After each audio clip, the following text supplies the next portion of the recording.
Fala pessoal, boa tarde a todos, sejam bem-vindos aí à nossa maratona de live. Dessa vez vamos receber aí mais um convidado internacional. Trata-se do Fernando Sales, ele que há muito tempo, né, já está na Europa, há muito tempo está fora do Brasil, passando por vários lugares, né, conhecendo o futebol jogado de diversas maneiras, né, e sem perder a essência do que é o profissional, o brasileiro, né, aquele que acredita que o futebol, né, é um futebol jogado, um futebol de imposição, de muita criatividade. E aí vamos conversar com ele para tentar entender, né, qual foi a experiência dele, os lugares que ele já passou, o que é que ele aprendeu, o que é que ele ensinou, né, nesses diversos lugares, diversas culturas, onde o futebol é praticado em cada lugar de formas diferentes. Então é uma oportunidade também de aprender na visão desse grande profissional, né, que está já há um tempo fora do Brasil e que tem passado por diversos profissionais, diversos cursos, e é um cara que influencia hoje, né, na Coreia, no clube onde ele está, que é o maior clube daquele país. E está no nível de cultura, o nível de investimento totalmente diferente daqui do Brasil. Então é uma oportunidade que a gente tem de aprender, uma oportunidade também de refletir, né, sobre de que forma é a mentalidade desses profissionais na Ásia, nos países que ele vem passando e desenvolvendo o futebol. Quero dar uma saudável boa tarde aí ao Adailton, sempre com a gente, ao nosso amigo Alexandre da Brasília Ute, né? Também é um cara que está lá em Londres, Brasília Academy, lá em Londres também está sempre com a gente. Então, galera, convide aí o máximo de pessoas para que a gente possa transformar esses momentos, né, como eu venho falado, em momentos de conhecimento, momentos de aprendizado. Eu quero dizer para vocês que hoje eu tenho uma novidade muito legal, então fique aí até o final, que hoje eu tenho uma novidade, uma coisa que eu preparei para vocês que estão acompanhando nas nossas lives, né? Um abraço também ao Júnior Bahia. Uma coisa maravilhosa que a gente vai falar sobre inteligência emocional, sobre treinamento mental, sobre coach esportivo, né? E a gente está percebendo, conversando com grandes profissionais, a necessidade de entender a mentalidade do atleta, né? A necessidade de potencializar, né, a mentalidade do atleta para que ele venha a performar no mais alto nível. Então a gente vai bater um papo hoje com o Fernando Sales. Fernando Sales já está há muito tempo fora do Brasil, né, e tem uma história muito legal para nos contar. Vamos aprender com esse cara. Vocês que a gente ia começar às 14 horas, né, mas acabou eu saindo de Salvador, tive que vir aqui para outra cidade, então consegui chegar aqui agora às 14h15 e a gente pode começar. Seja bem-vindo, meu amigo Fernando Sales, a nossa maratona de live. Você que vem acompanhando aí, cara, desde o início, a gente já vem trocando a ideia, né? Para mim é um prazer imenso poder ter você aqui na nossa maratona. Eleva o nível, né? A gente não teve ninguém da Ásia até o momento, apesar de você ser brasileiro, está há muito tempo aí. Você já me contou um pouco da sua trajetória, do seu desafio, né? E o nosso papel aqui, cara, eu não sou jornalista, né? Eu sou um coach, eu sou um treinador mental, eu sou especialista em pessoas, sou um analista comportamental. Então a nossa ideia aqui a gente vai discutir futebol, mas o meu objetivo aqui é entender qual é a mentalidade desse profissional que sai do Brasil, né? Aqui a gente é conhecido como o país do futebol, tem vários times, né? O que que faz um profissional sair do Brasil e tentar a vida em outros países? É mais fácil, é mais difícil? Quais são os desafios que você tem, tá? Mas antes de você responder essas perguntas, meu amigo, eu queria que você, né, recebesse aí de todos nós uma saudação de boa tarde. Você está aí na Ásia, né? Um fuso horário totalmente diferente, e nos contasse um pouquinho de quem é você e qual é a sua história, o que faz você no futebol. Prazer todo meu, né? Falar com você. Eu que venho acompanhando as suas lives e aprendendo bastante. E para quem não sabe, a gente fica trocando ideia de madrugada. Para mim já é madrugada, às 5 da manhã, a gente não para de ficar trocando ideia sobre futebol, né? Olha aí. Aqui agora são 2h20 da manhã aqui na Coreia. São exatamente 12 horas. Nossa, Para ver que... E o interessante é que surgiu a live, o interesse de buscar a sua live através do Matheus, né? Foi interessante que o Matheus Magalhães, que ele falou, olha, tem um rapaz aqui na Bahia que faz um trabalho bem legal de umas lives. Ele me mandou o link, eu falei, que legal. E daí surgiu o interesse de participar das suas lives. Então, eu saí do Brasil muito cedo, né? Depois de ter uma oportunidade no Vila Nova de Nova Lima como preparador físico, que até então eu fui atleta, mas aquele atleta que sabia que não ia viver do futebol, né? Então eu falei, vamos continuar no futebol, mas buscar o estudo, né? Entrar na faculdade de Educação Física e conciliar o futebol. Então tive uma oportunidade de trabalhar de preparador físico no Vila Nova, e é onde começou aquela vontade de aprender mais e mais a respeito de treinamento, de coisas do... Até então eu nem sabia, né, o que eu estava buscando mesmo. Mas eu já tinha aquela vontade de aprender coisas de fora. Não só do Brasil, mas de fora. Aí comecei aquela busca incessante de internet. Até então nem tinha internet na minha casa. E ia muito para a Lan House, ficava mandando currículos e pesquisando. Até que então consegui uma oportunidade para ir para a Europa. Pensando que fosse uma oferta de trabalho. Só que chegando na Espanha, não tinha o trabalho. Era um grupo de garotos, de time de garotos, numa cidade chamada Huelva, que é perto de Sevilha. E era um time amador. Eu falei, caramba, atravessei o mundo. É um time amador. O que eu faço agora? Aí eu falei, volto para o Brasil. Ou já estou aqui. O que eu faço? Volto para o Brasil no primeiro voo. Eu me jogo e tento uma coisa. Porque eu vim com o intuito de buscar uma carreira. Então, já que eu estou aqui, vamos continuar. Aí consegui ir para Madrid. E Madrid, onde começou tudo. Em Madrid, onde começou tudo. Eu comecei a buscar empregos em Madrid. E nisso, uma conversa de bar, numa lanchonete, eu comendo, falei, cara, eu sou treinador de futebol, só que eu vim para Madrid, para Espanha, buscar emprego. Eu vim com uma oferta de trabalho, mas chegando aqui, não era nada daquilo. Aí o cara falou, olha, tem um clube chamado Canillas, é um clube que é meio que filial do Real Madrid. Caso você queira, eu te passo o endereço, mas eu não tenho nenhum contato. Vá e tente.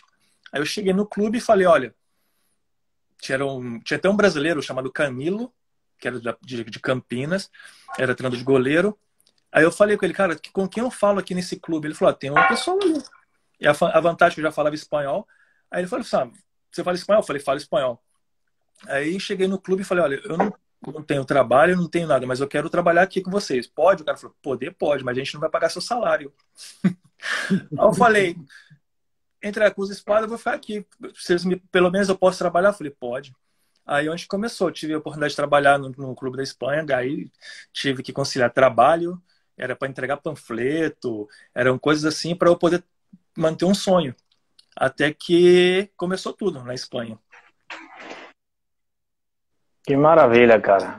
Mas vamos lá. É Espanha, primeiro mundo, né? Um país também que vive o futebol. Mas me conta aí os desafios. O desafio aí começa, né, Wellington? Aí começa aquela loucura, né? Como é que você vai trabalhar no país estrangeiro sem ganhar salário, sem ter um salário? Aí eu falei, cara, brasileiro, vamos tentar. Aí comecei a trabalhar entregando panfleto, pedindo ajuda de outras pessoas assim para trabalhar em academia, porque eu poderia trabalhar, né, pelo fato de educação física.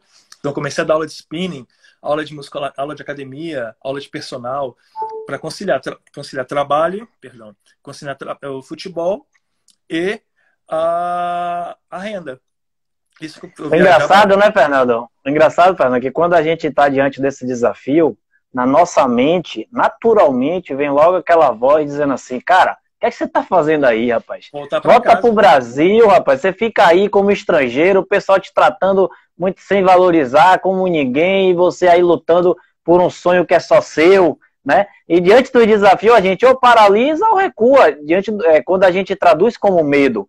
Mas quando a gente traduz na nossa mente como um desafio, porque assim como tem uma voz que diz volte, tem uma voz lá no fundo que diz assim, não, rapaz, vamos, você consegue, é o processo, faz parte, né? E eu lembro que em uma das conversas que a gente teve, uma das lives, até com o nosso amigo Tássio, da JE Sport, que está aí, a gente falou sobre o propósito, né, que nasce de dentro para fora. Ele não busca a resposta fora para dentro, é de dentro para fora. Sim. Vamos lá, cara, vamos lá que tem muita O coisa linda aí interessante pra é gente conversar. que lá no curso com o Gabriel que estou fazendo, ele menciona isso, não nas palavras do Tassi, nem naquela que eu te passei, mas que se você, traçar um plano onde você está, onde você quer chegar e o caminho que você tem que trilhar, então nada te impede, entendeu? Então, lá na Espanha, eu falei, cara, é a única oportunidade que apareceu, é essa que eu vou agarrar. Até então eu não sabia quem trabalhava no time, não sabia quem jogava no time, não sabia nada. Aí eu tô no treino, aí eu vi um cara com o uniforme da seleção espanhola. Eu falei, que é isso aqui, cara? Aí eu fui saber que ele era um filho do ex-jogador do Barcelona, treinador do Barcelona. Aí eu falei, então já não tô tão mal assim, já não tô num clube tão ruim para ter esse tipo de pessoas. Aí um dia eu tô dando treino, aí eu vejo o Zidane e o Ronaldo. Eu falei, o que que tá fazendo o Zidane e o Ronaldo no time que eu trabalho? Aí o cara falou assim, são os filhos dele que estão aqui. Eu falei, como assim? O filho do Zidane e do Ronaldo tá aqui? Ah, tá. Aí eu falei, legal. Aí eu não trabalhava, assim, pessoalmente com o filho do Ronaldo e do Zidane, eu trabalhava na mesma categoria, que eu trabalhava na Sub-15, só que o filho do Ronaldo e o Enzo Zidane, que continuou a carreira, eles trabalhavam na categoria abaixo. E eu ajudava às vezes, entendeu? Aí eu falei assim, caramba, então eu não tô num clube tão ruim. Aí o cara foi e falou assim, não, olha, o que a gente pode fazer agora, a gente tá vendo que você tá fazendo um trabalho legal, vamos fazer assim, vamos te dar 100 euros. Eu falei, caramba, para quem não tinha nada, ganhar 100 euros é uma benção. E vamos continuar. Aí onde que surgiu a vontade de fazer o curso da UEFA. Aí o cara foi e falou assim, olha, você vai lá na Federação Espanhola e tenta. Eu falei, cheguei, ok. Cheguei na Federação Espanhola e falei assim, olá, muito bem, eu gostaria de fazer o curso da UEFA. Sou brasileiro, o cara, ok, você pode fazer o curso da UEFA, só que tem uns requisitos. Vamos ver se você... eu dou risada porque eu só não ri. Qual o primeiro requisito? Você jogou 75%, você jogou a La Liga? Aí eu falei, caramba. Não, a minha pergunta foi, você me conhece? Ele falou, não, então eu não joguei na La Liga. Aí ele falou, ok. Você jogou no Campeonato Brasileiro? Eu falei, se eu não joguei na La Liga, eu não vou jogar no Campeonato Brasileiro. Aí a terceira e última era, você tem que ter 75% de jogos na seleção brasileira. Eu falei assim, cara, era muito mais fácil você falar para eu que não tinha como fazer o curso da UEFA. Né? Do que eu ter que passar por essas três perguntas que era fora do normal para uma pessoa comum. Aí eu falei assim, cara... Mais uma vez, a vida botando você na parede, falando assim, cara, desista. E aí, mas vamos lá. como eu vou fazer um curso da UEFA se eu não tenho os requisitos? Aí, legal. Continua. Aí acontece um convite da Polônia. Você vê, da Polônia. Olha, vem para a Polônia, para você trabalhar na Polônia, num clube que é pequeno, tem uma possibilidade de você crescer no país. Falei, cara, é uma oportunidade? Então vamos. Fui para a Polônia. Beleza. Eu desço do avião, eu olho no termômetro, menos 16. Eu falei, que é isso aqui? Menos 16 graus. Eu falei, não pode ser normal. Menos 16 graus para um brasileiro. Primeira dificuldade, o frio. Aí eu começo a escutar o idioma. É totalmente impossível de entender para quem não... Porque não tem aquela coisa parecida espanhol, português. É fora, é um idioma completamente diferente. Aí, beleza. Chego no time, eu pensando que fosse uma coisa melhor. Olha, o clube é essas condições. Eu falei assim, era um clube bem pequeno. Era um salário que acho que não chegava a ser um salário mínimo do Brasil, entendeu? E eu falava assim, poxa, já que eu saí da Polônia, da Espanha, vim para a Polônia, já estou aqui, é aquela mesma situação que aconteceu em Madrid. Vamos continuar. Trabalhava num clube que garoto chegava fumando, jogador chegava fumando, bebendo. Eu falava assim, caramba, onde eu me coloquei? Mas vamos continuar. Estou aqui, algum propósito tem. E foi. Aí, onde apareceu uma oportunidade para fazer um curso na Inglaterra. Aí eu falei assim, cara, se não me aceitaram na Espanha, vão me aceitar na Inglaterra? Aí eu mandei um e-mail. Aí aceitaram. Eu falei assim, olha, poxa, se aceitaram, ok. Mas aí vem a primeira paulada. O preço. Eu falei, agora como é que eu vou pagar esse curso? Se eu não tinha salário, como é que eu vou pagar um curso na Inglaterra? Olha aí, o Peu da Cruz está dizendo que você ajudou muito ele na adaptação na Polônia. Tá agradecendo a ele. Esse aí jogou no Legia Varsóvia. Devo um estágio através dele. Eu consegui um estágio no Legia Varsóvia através dele. Aí cheguei e falei assim, como eu vou fazer um curso na Inglaterra? Aí pensando, falei, não, vou fazer. Fiz a inscrição, mandei uma mensagem pro meu pai. Falei, olha, vamos arrumar um jeito que eu tenho que fazer um curso na Inglaterra. Meu pai falou, olha, a gente não é rico, mas já que é isso que você quer, vamos fazer. Beleza. Consegui, fiz a inscrição, fiz os cursos. Para fazer o exame final, eu entro no trem, eu não sei o que aconteceu, eu perdi todo o meu dinheiro.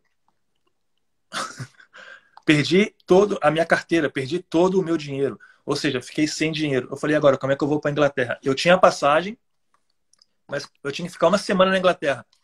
Que eu tinha que ficar uma semana, então era o dinheiro correto, certo, para eu ficar a última semana no hotel, que era um hotel perto da Federação Inglesa. Eu falei, caramba, e agora? Aí, pô, chorando assim, chorando mesmo, literalmente. Falei, agora, como é que eu faço? Liguei pro meu pai novamente, falei, pai, perdi o dinheiro. Ele falou assim, cara, como que você perdeu? Aí ele falou, olha, vamos fazer um jeito aqui e a gente manda para você.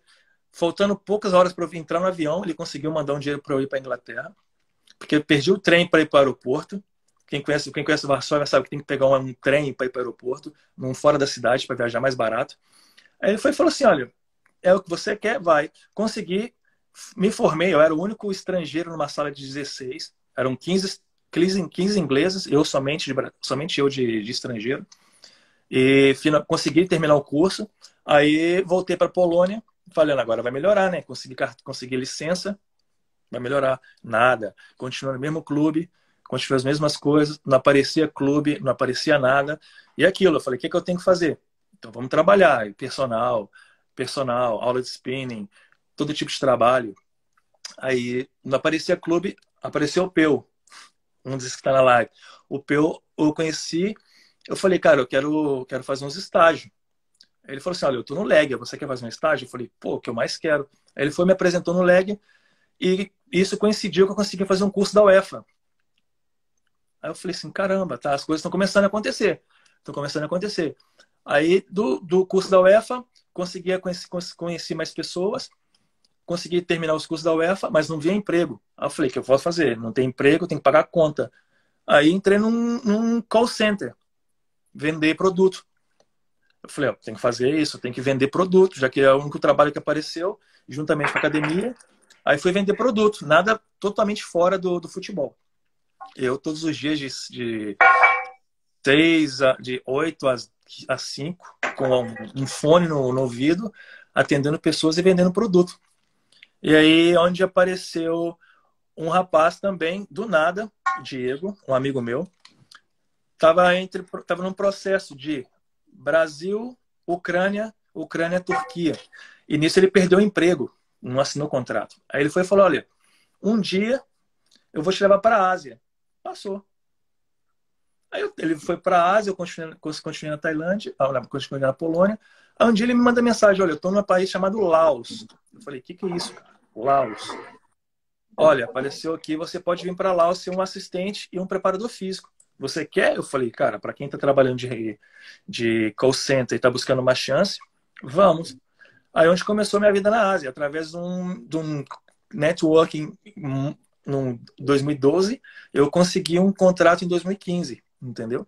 É onde começou minha vida de treinador. Maravilha, mas aí você já conhece o idioma espanhol e já está aí nesse período já falando inglês?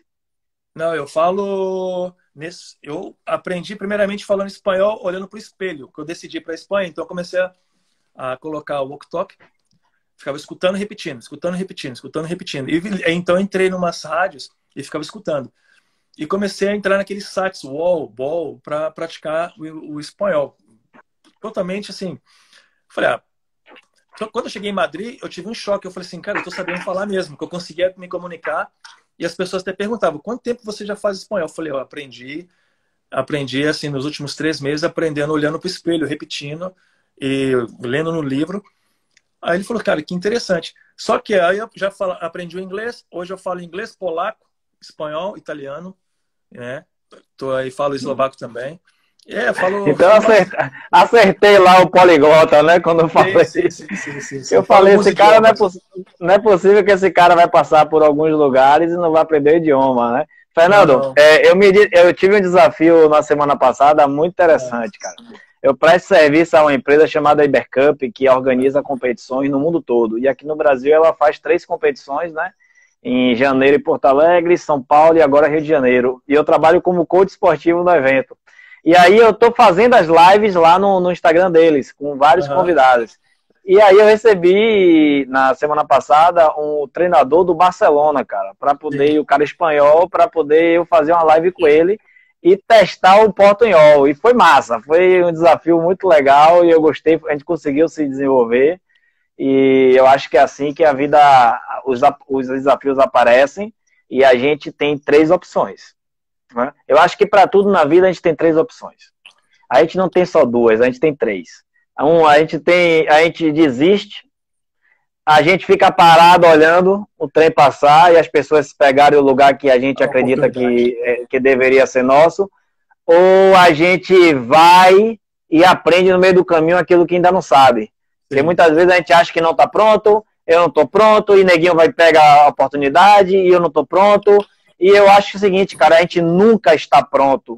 Né? Esse estado de prontidão, na verdade, é o que a gente conversou ontem na live com o treinador de goleiro do Vitória, né? E também falou com o treinador, o Arão Alves, né? Que é a questão de você desenvolver a autoconfiança e a coragem. Esse negócio de estar pronto, você se apronta no caminho, cara. Né? Mas me fala aí você chega nesse período aí, eu já tô detectando aqui 2 coisas, 2 perguntas fundamentais para a próxima parte.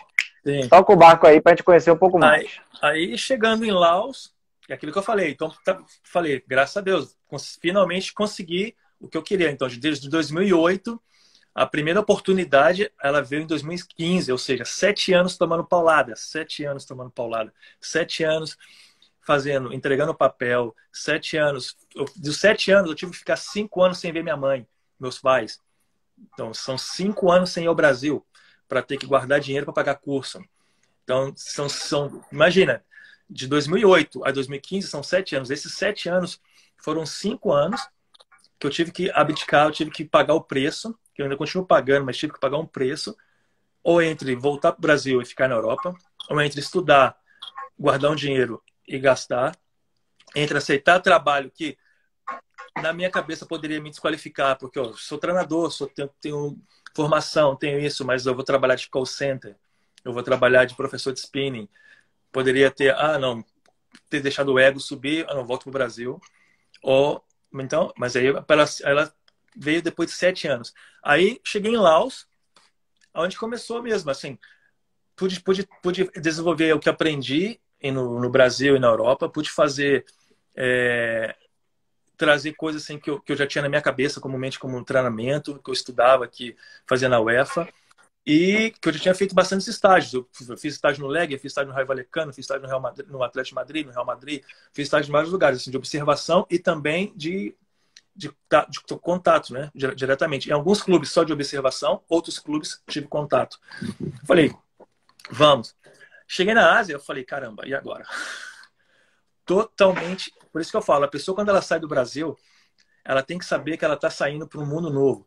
Eu quero que você, quando falar os lugares que você já passou, Fernando, você faça o seguinte, me fale das dificuldades que você passou, sim, agora me fale também do impacto que teve. O futebol é igual, mesmo que é jogado no Brasil, é jogado nesses lugares. Fala um pouquinho disso aqui, porque a gente está fazendo uma viagem na sua história.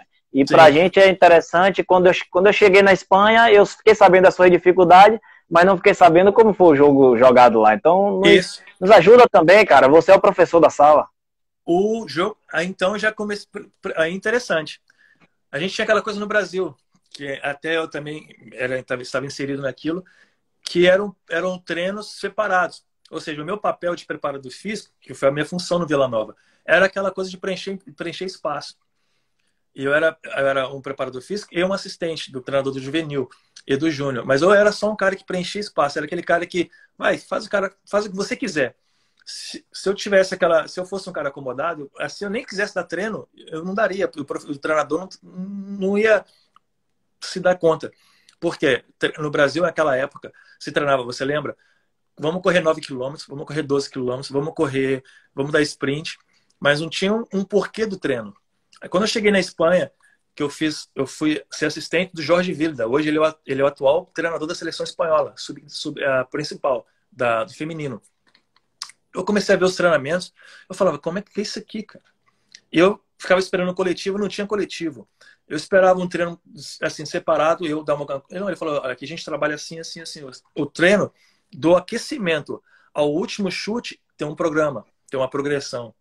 Eu não posso dar um aquecimento de uma forma, sendo que eu quero treinar e jogar de outra. Ou seja, o meu jogador, eu não vou separar, entendeu? Aí foi o primeiro impacto. Eu falei, caramba. Então o que eu treinava no Brasil não é o que eu vou fazer aqui. Então já tem que ser coisa diferente. Aí também na Polônia, a mesma coisa. E outra, no Brasil tem aquela coisa de muita risadinha, muita brincadeira. Na Espanha tem um pouco, mas quando eu cheguei na Polônia, eu me deparei com coisa que eu falava assim, não é normal. Na hora que chega no portão para dentro, é como se fosse você estivesse numa empresa. Empresa. Isso para a categoria sub-17, hein? Assim, no time que eu fui fazer estágio, por exemplo. Eu fiz estágio no Legia, o Peu tá aí para não deixar eu mentir. No Legia e no KS Polônia, são tratamentos e formas de treinamento que, assim, incrível. Tanto é que o Peu, eu lembro disso até hoje, ele falava assim, e olha que ele jogou na base do Fluminense. É de base de Fluminense. Ele falou, Fernando, eu nunca treinei tanto, mas em tão pouco tempo, em tão curto espaço de tempo, um período de 40 minutos, uma hora, mas ele falou assim, eu nunca treinei tanto na minha vida. Ele falava assim, tô acabado, mas em termos de que trabalhava o jogo, entendeu? Não aquela coisa assim de, vamos fazer um coletivo, ou chegar assim no dia do treino, vamos fazer o que hoje?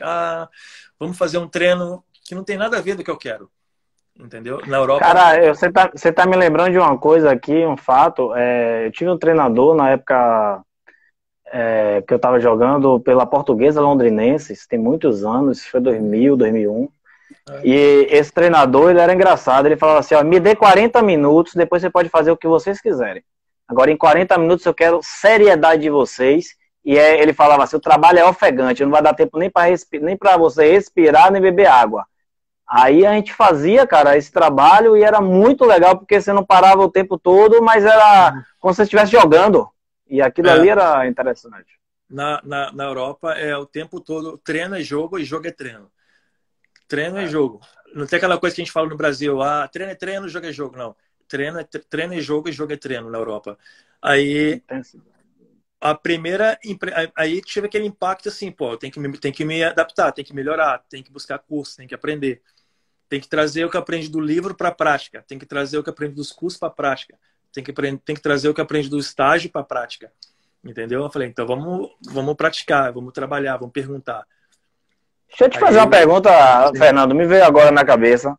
Tem como, e aí o Peu também pode me ajudar, e os atletas que estão na live, tem como se ter muita intensidade com qualidade, ou essa intensidade você vai ter que conviver constantemente com o erro, mas o preenchimento de espaço? Aí, o erro ele sempre vai existir, né? O erro ele sempre vai existir porque ninguém é dono da verdade. Primeiro, ninguém é dono da verdade em termos de treinamento. E o erro no quesito de jogador, ele é humano. Então a gente tem que trabalhar como treinador, sabendo que o jogador ele sempre vai estar errando. Só que eu, como treinador, tenho que buscar soluções para fazer com que ele busque o máximo de acerto possível, né?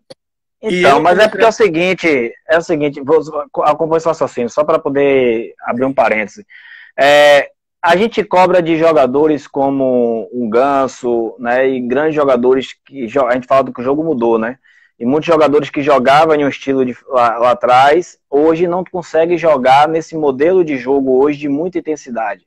Esses jogadores que pensam bastante, têm muita criatividade, muita qualidade, naturalmente eles precisam ditar um pouco o ritmo do jogo, né?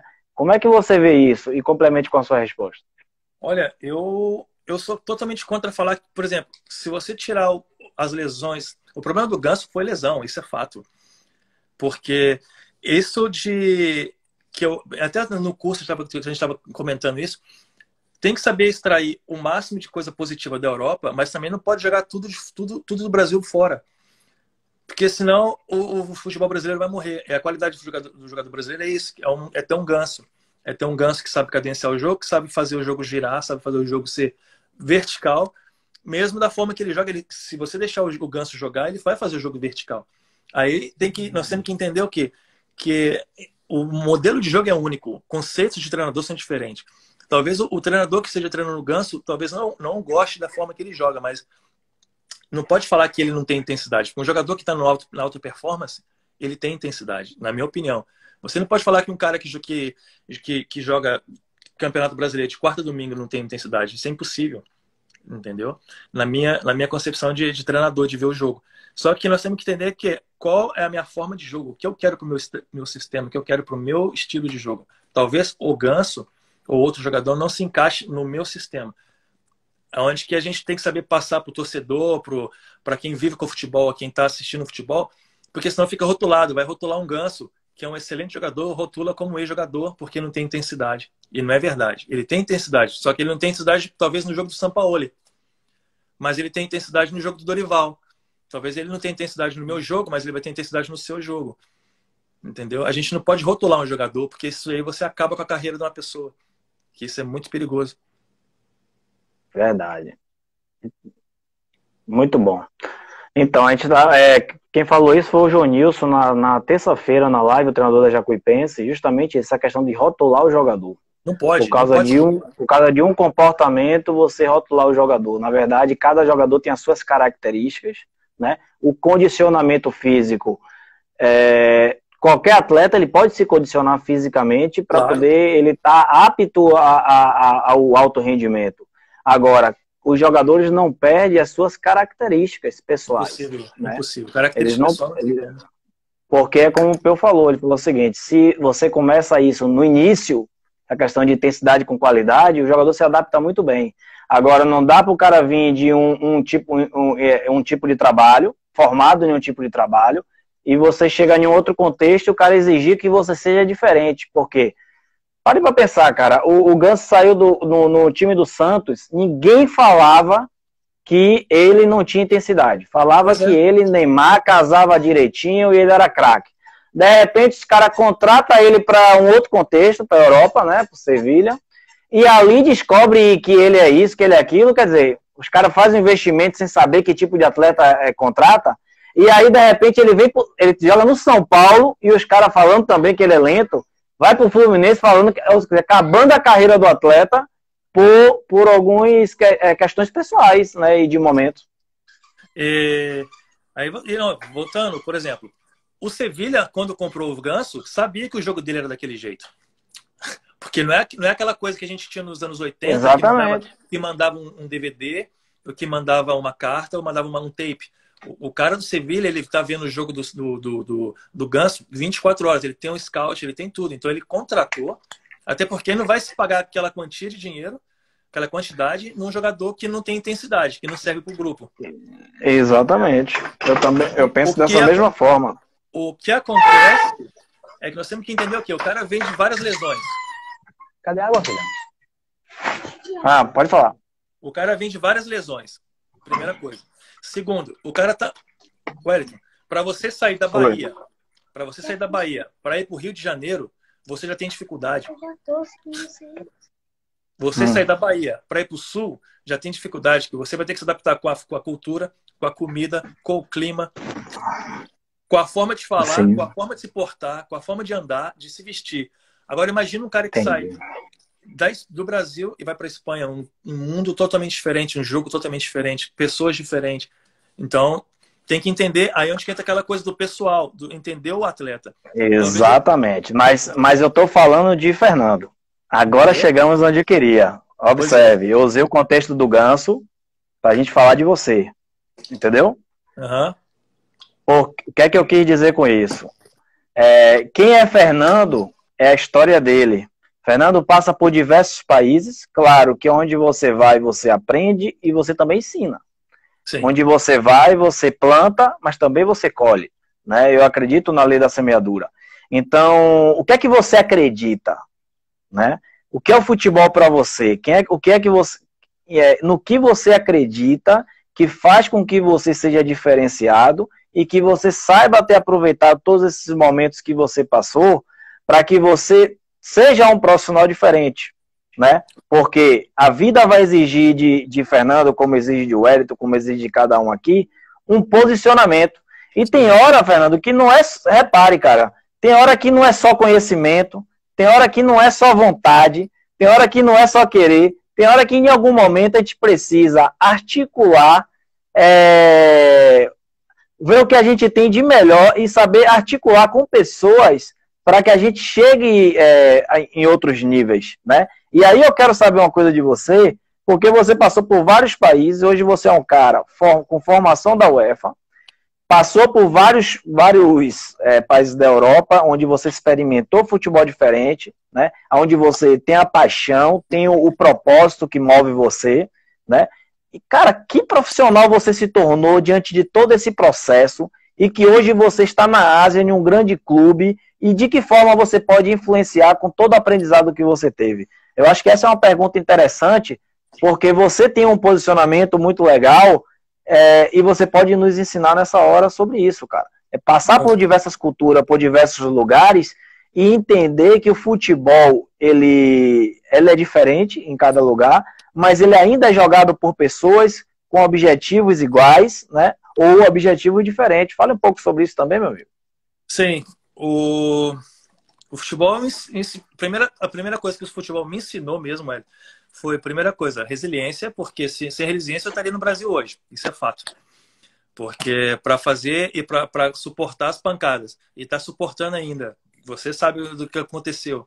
E, por exemplo, só um exemplo, eu jogar um jogo na sexta-feira, das 2 da tarde acabar às 5, eu tomar um banho, chegar no aeroporto às 5 às 6, pegar um avião às 8, atravessar o mundo, sair da Ásia, ter que atravessar, chegar na Polônia, fazer um curso da Polônia de 2 dias e retornar para a Ásia. Ou seja, eu passei mais horas no avião do que na sala de aula para ter uma licença, para ter uma formação, né, para melhorar minha formação. Até porque a licença ela é só um papel. Porque se você pensar bem, a licença ela não te gabarita ser um bom treinador ou um mau treinador. Ela te dá a oportunidade de trabalhar. O que vai te manter no mercado é a sua qualidade e capacidade, né?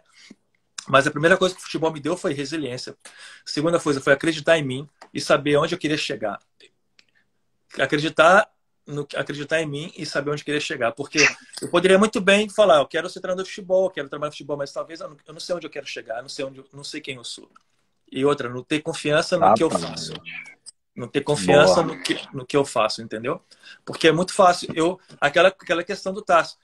Eu só ter um sonho, talvez eu não tenha um sonho porque eu quero ser, ou porque eu desejo, porque nasceu dentro de mim. Não é porque eu quero talvez ter o ego, ter a fama, ter o status, ter o dinheiro, ter o glamour, entendeu? Mas eu não quero pagar. Mas na primeira oportunidade, na primeira desavença, no primeiro percalço, eu volto para casa, porque não é aquilo que realmente eu queria. E quando você sabe o que você quer, não tem frio, não tem idioma, não tem comida, não tem nada. Você sabe o caminho, entendeu? É reto. E isso é para mim. Primeiro, resiliência. Segundo, confiança, acreditar e saber onde eu vou chegar. O que eu pude aprender? Aprendi que o futebol ele é único, mas jogado de diversas formas, de diferentes formas. Por exemplo, o futebol que se joga no Brasil, o garoto que joga futebol no Brasil, ele joga com o sonho de levar a comida para dentro de casa. O jogador na Europa, ele não tem essa preocupação de levar a comida para casa. Então, a cobrança que eu vou fazer para um jogador brasileiro, ela é diferente que eu faço para um europeu. E muito mais ainda diferente para um asiático. Porque, por exemplo, o europeu, ele tem isso falando dos países que eu passei. E eu pude ver, não tem aquela preocupação, não tem aquela pressão, por exemplo, olha, se eu não completar, se eu não virar profissional, se eu não virar jogador de futebol, o que eu vou fazer da vida? Na Europa não tem isso. O cara vai continuar, ou ele está estudando, ou ele tem uma profissão, ele já sabe, ele já tem um norte, até porque o governo ajuda, tem outras coisas assim que influenciam. É a mesma coisa aqui na Coreia, ou na Tailândia, ou em Laos. Por exemplo, aqui na Coreia, qualquer jogador, ele é formado na faculdade. Qualquer. O jogador que chega no profissional, ele tem faculdade. Rapaz, maravilha. Fernando, teve um amigo aqui, alguns atletas que eu trabalhei com ele, e eles foram convocados para a seleção brasileira universitária. Sim. Né? E, pô, no Brasil, jogador de futebol que tem faculdade são poucos. São né? poucos. E é uma dificuldade muito grande para você fazer essa seleção, né? Mas quando eles chegaram lá, eles jogaram foi até na China essa competição, quando eles chegaram que pegaram a Coreia, os jogadores da Coreia, os mesmos da seleção universitária, são jogadores da seleção principal, Sub-23. Exatamente. São meus jogadores.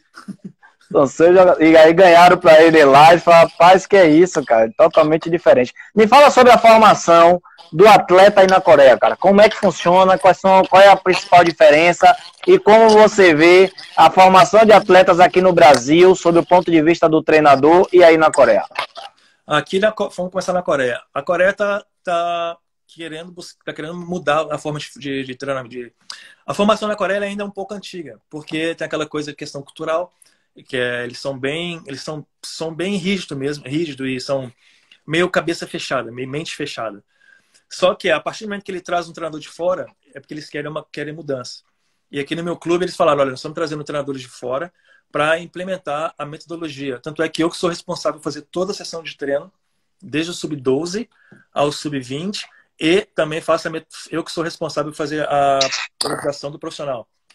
Ou seja, então, aí já vê que para levar um cara que não é da cultura, que não é do país, para ser responsável por todas as categorias, entendeu? Mas aqui ainda tem aquela coisa, por exemplo, o treinador antigo, aí que aquele problema tem igual no Brasil, vou explicar o porquê. O treinador antigo, ele não aceita a novidade. Pode ser no Brasil, pode ser aqui, pode ser no mundo, pode ser onde for. Porque ele está muito enraizado com aquelas verdades que pertencem a ele.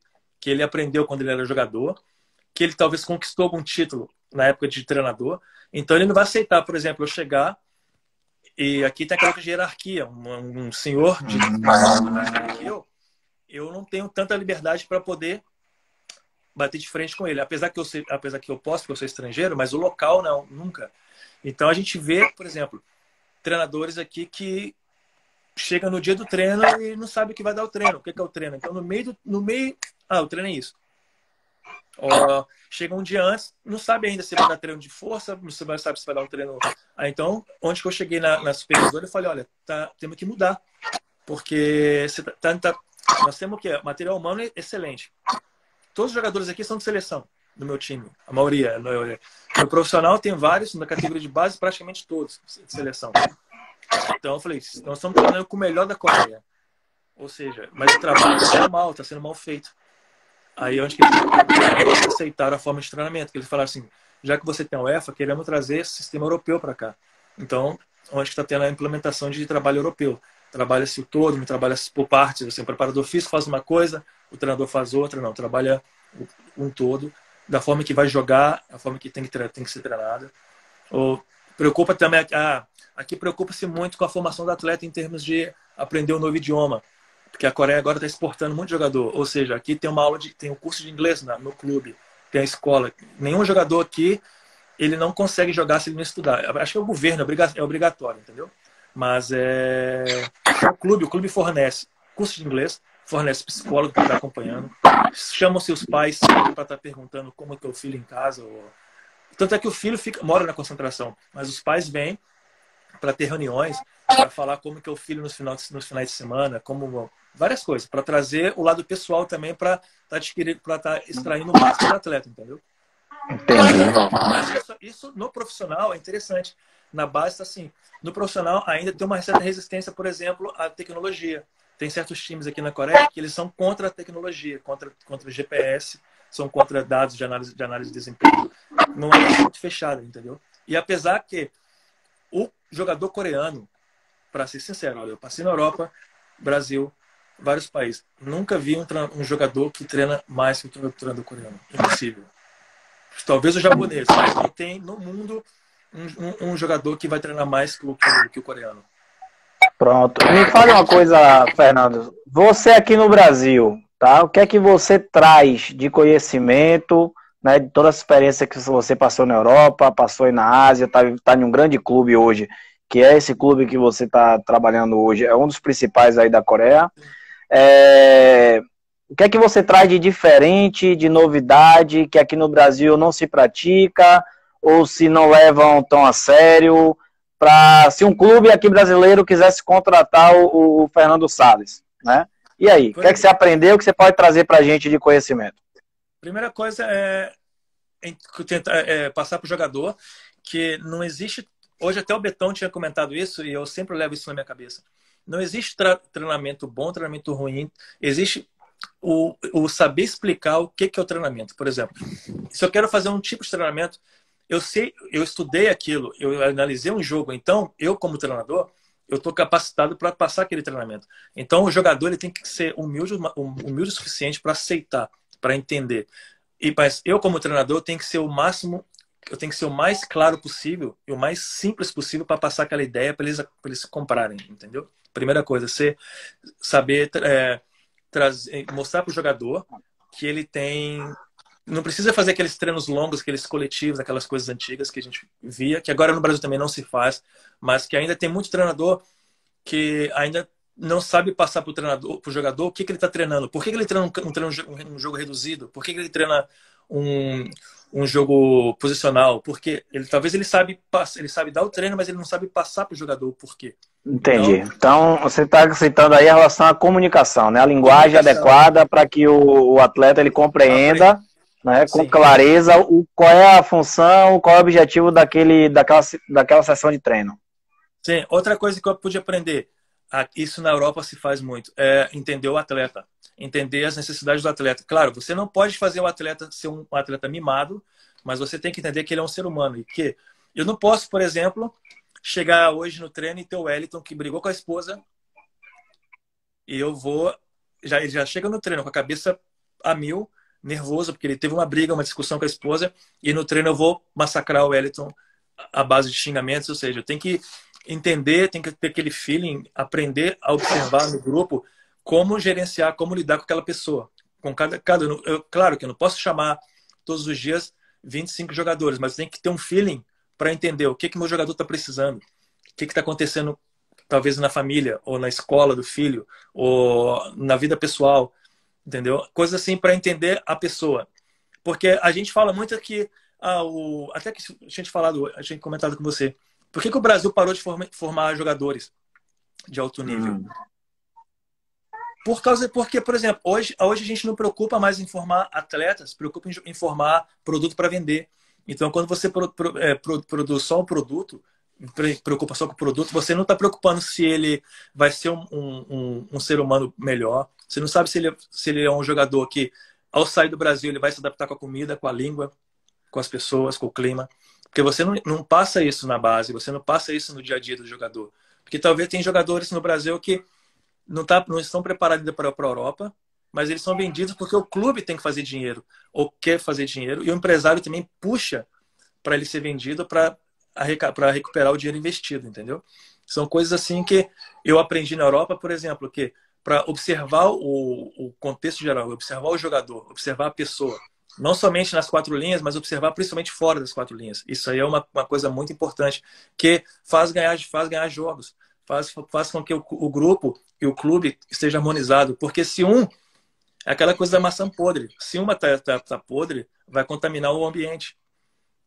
Então, a função do líder, que eu aprendi na Europa, a função do líder, ela é solucionar o problema de onde ele está, e não aquela coisa do administrador, que é, se você não fizer, você vai ser punido.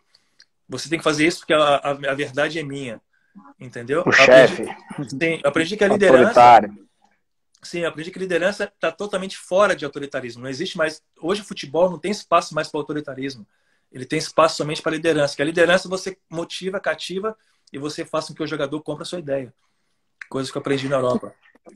Então, cara, eu acho legal quando você toca nesse assunto aí, porque eu tenho conversado sobre isso com alguns treinadores, e na live de segunda-feira, quando eu conversei com o Arão Alves, que treinador do Santos durante muitos anos e hoje está no Shandong da China, é justamente isso, cara. Quando o treinador não desenvolve a linguagem, ou ele não tem interesse em passar para o atleta o objetivo dos treinamentos em uma linguagem que o atleta entenda, não é numa linguagem que ele entende, mas numa linguagem adaptada ao atleta, porque é o atleta que executa.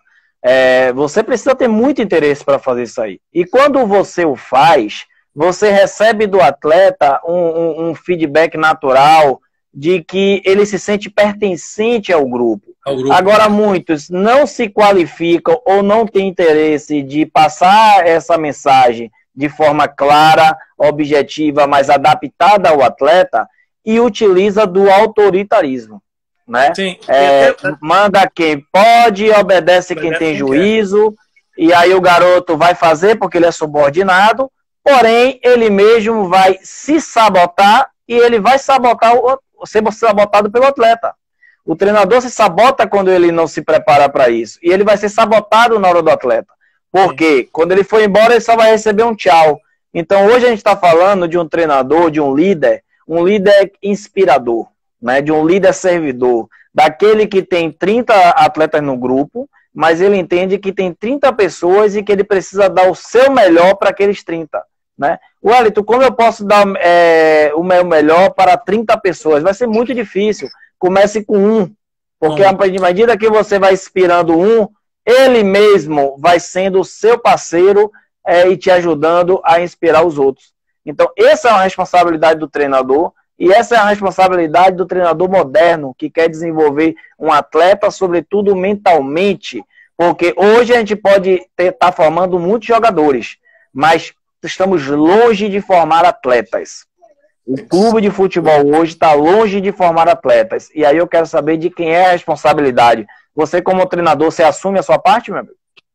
Tem que ser 100%. Tem que assumir, porque eu sou treinador, ele é o responsável pela formação.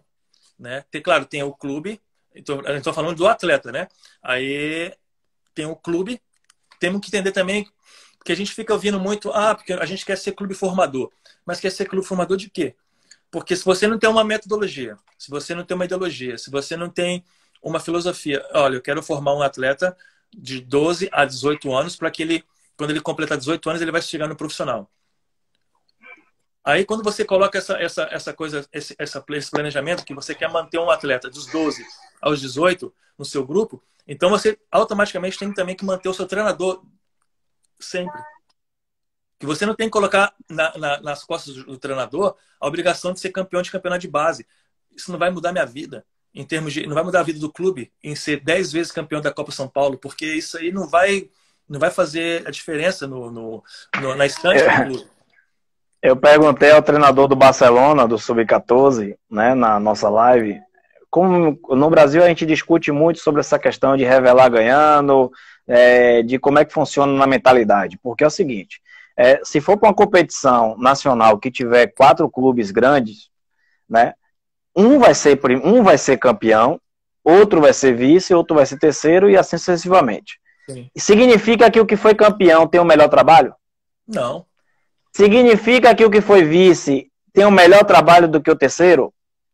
Quantos times, para ser campeão, abrem mão de um estilo de jogo, abrem mão de um modelo de jogo só para ganhar? Pois é. Né? Então, a gente vê isso na prática. E aí perguntei para ele, só que ele falou comigo, ele falou, Wellington, quantos campeonatos o Piquet e o Iniesta ganharam? Eu não sei. Mas você conhece Piquet e conhece Iniesta, né? Falei, conheço. Vocês conhecem porque ele chegou no profissional. Então, no Barcelona, não importa quantos campeonatos a gente vai ganhar. A gente está preocupado aonde os nossos atletas estiver, eles sejam reconhecidos como atletas do Barcelona. Eles precisam ter um comportamento de atleta quando chega ou quando sai. Eles precisam, quando estão no restaurante, o pessoal sai daqui, ali tem um atleta com o DNA do Barcelona. E quando você vê um título de um clube que diz assim, é mais que um clube, a gente tem no nosso conceito que é muito mais do que futebol. Alguns vão ficar no processo, mas a gente vai ter cada vez mais atletas que têm uma carreira de alto rendimento, não atletas que tenham lampejos, que faz 2, 3 anos muito bem e depois some. E aí você me perguntou, Wellington, quantos atletas brasileiros não são o melhor do mundo, né? E aí eu pergunto a você, quantos saem daqui do Brasil desejando isso? Querendo ser o melhor atleta? Fala um pouco sobre isso. Nisso que você tinha acabado de falar, até os atletas do Barcelona, de Europa, que ficam no meio do caminho, eles têm um norte. Eles têm um norte para seguir a vida numa outra profissão, ou num outro contexto de vida. Porque o clube como formador de pessoas, não somente como formador de jogador de futebol, ele instrui o atleta, o mundo de jogador de futebol, ele é um funil muito, muito, muito, muito apertado. E nem todos vão chegar. Entendeu? Mas você, nesse meio de processo, você vai ter acesso à escola, vai ter acesso à formação como pessoa, você vai ter oportunidades de conhecer o mundo, conhecer oportunidades. Isso no Brasil, esse que é o problema do futebol no Brasil, porque nós colocamos na cabeça desde novo que nós temos que ser campeão de Copa São Paulo, Copa BH, Copa Rio, Copa Votorantim, Copa tudo. E aí onde que tem esse processo bem rápido de um garoto de 16 anos chegando no profissional, mas sem saber jogar com as duas pernas. Eu fico louco quando eu vejo um jogador de profissional, Campeonato Brasileiro, que ele joga de atacante e ele não tem domínio das duas pernas. Como pode um atacante não ter domínio da esquerda e da direita? Um atacante ou um meio de campo, se não for Messi, que consegue fazer tudo com uma perna só, esse jogador ele tem que ter domínio dessas coisas, de técnicas básicas do futebol. Porque ele se limita. Um jogador que não tem condições de passar a bola com a perna direita e não sabe passar com a perna esquerda, como é que pode? E onde que a gente peca na formação do Brasil, e nós muitas das vezes peca porque tem que vender um produto muito rápido e preocupa em ser campeão de base. Onde que você, por exemplo, na Holanda, quando eu estive lá fazendo estágio, a principal coisa na Holanda é ensinar o garoto a ter tomada de decisão desde novo. O treinador não fica gritando na beira do campo, tem que fazer isso, isso, isso. Deixa ele aprender com o erro. Então ele vai aprender a ter tomada de decisão. Eu acho que isso aí aqui no Brasil a gente tá engatilhando ainda, porque os treinadores, isso sempre passou para mim dessa forma. Os treinadores muitas vezes querem arrumar o time na hora do jogo, né? E quando o treinador precisa gritar muito na hora do jogo, precisa falar muito, justificar muito lá fora, na beira do campo, é porque ele não tem o comando e seus atletas ainda não entenderam o que é que está sendo treinado. Olha, né? E a gente precisa entender o seguinte, que a comunicação desse treinador na beira do campo, ela precisa ser através de gatilhos mentais. sim. Quando não é feita através de gatilhos mentais, ela causa no atleta, muitas vezes, uma confusão. E essa confusão mental, ela inibe a criatividade, inibe o encarar o desafio. E isso os treinadores brasileiros não estão preparados ainda para poder intervir com esses atletas aí no jogo. Pelo menos é o meu pensamento. Não, meu pensamento também, onde que entra aquela coisa de treinar o todo. Porque se você prepara um treino durante a semana da forma que você quer que seu time jogue, o resultado, infelizmente, tem hora que você vai perder. Você só tem 3. Você vai perder, você vai empatar, você vai ganhar. Mas se você preparou seu jogo, o seu time, de uma forma que você deseja que seu time jogue, você pode ficar tranquilo na beira do campo que vai acontecer. Claro, vai acontecer, vai ter dificuldades. Por isso é onde que entra a tomada de decisão, ao lado cognitivo do atleta saber também a desenvolver novas ações cognitivas, a ter atitude. Você não ensina, na hora do jogo você não pode falar. Como que eu vou falar para um atleta de 16 anos, ou de 14 anos, ou de 20 anos, que está, por exemplo, numa situação que ele, como pessoa, está pensando, olha, eu posso driblar, eu posso passar, eu posso fazer isso. Eu, como treinador, passa. Aí já confunde o atleta. Poxa, o meu eu quero driblar. O meu treinador manda eu passar. Agora, imagina, eu quero driblar, eu quero passar, o meu treinador manda eu driblar. Eu quero chutar, meu treinador manda eu passar. Exatamente. Então, eu acho que essa mudança de mentalidade que a gente precisa evoluir. Então, isso aí é que nós temos que entender que na formação, principalmente na formação, é deixar o atleta aprender a ter tomada de decisão. No jogo, o treino está ali para o treinador ensinar. O treinador ele vai ensinar como receber uma bola, como passar uma bola, como atacar, como defender, o sistema que ele quer que jogue, se é marcação alta, baixa, se é no pressing. Mas na hora do jogo, acabou. Não tem mais treinador. Aí ele é um observador, e aí, como eu disse, né, se ele precisa orientar, ele oriente através de gatilhos mentais, onde desperte no atleta a tomada de decisão, mas que nunca ele venha interferir na decisão do atleta, não é isso? Por exemplo, aqui no Sun, o treinador coreano ele tem muito brasileiro. E dos antigos, aqueles que gostam de gritar, que gostam de ser autoritários. Então, um dia eu cheguei no treinador, falei, cara, vamos fazer uma coisa? A gente joga em casa, tem um estádio, não tem? você quer fazer marcação alta, você quer fazer isso, isso, isso. Por que você não marca no campo com o seu capitão ou com alguma pessoa pontos, por exemplo, para você até porque você fala o mesmo idioma do time adversário. Então, se você ficar falando muito, o teu adversário